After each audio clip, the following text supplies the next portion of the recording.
Assalamualaikum semua. So hari ini sama-sama tunggu masa nak masak untuk berbuka puasa. Saya nak ajak anda unboxing saya punya akar asparagus yang saya beli secara online. Akar ni datang dalam keadaan yang masih segar dan lembap lagi, tak kering. Banyak mata tunas yang dah tumbuh. Saya beli sebab akar ni dah berusia 1 tahun lebih ke atas. Saya tak perlu tunggu lama untuk dia mengeluarkan hasil. So saya hanya perlu tanam dalam tanah yang saya dah campurkan dengan pasir, sekam bakar, sekam padi mentah dan tanah kompos. Harap selepas raya ataupun sebelum raya nanti dia akan menunjukkan hasil. Dan lepas ni saya akan tunjuk asparagus yang saya tanam menggunakan biji benih. Itu pun saya akan nak pindah tanam juga lepas ni. So okey, ini asparagus yang saya tanam daripada biji.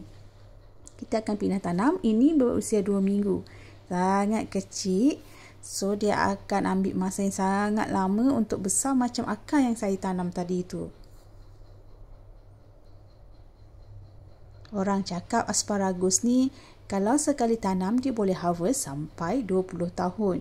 So saya nak cuba betul ke tidak. Jadi tidak perlu tanam setiap tahun ataupun setiap bulan. So jimat kos. Dan yang pentingnya asparagus ni king of vegetable yang sangat baik dan banyak manfaat untuk kesihatan.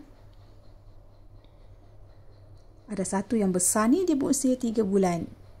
Saya tanam dulu 10 biji tapi tumbuh 1 je. Jadi dia lebih besar daripada yang lainnya. Doa-doakan asparagus saya menjadi. Selamat menonton.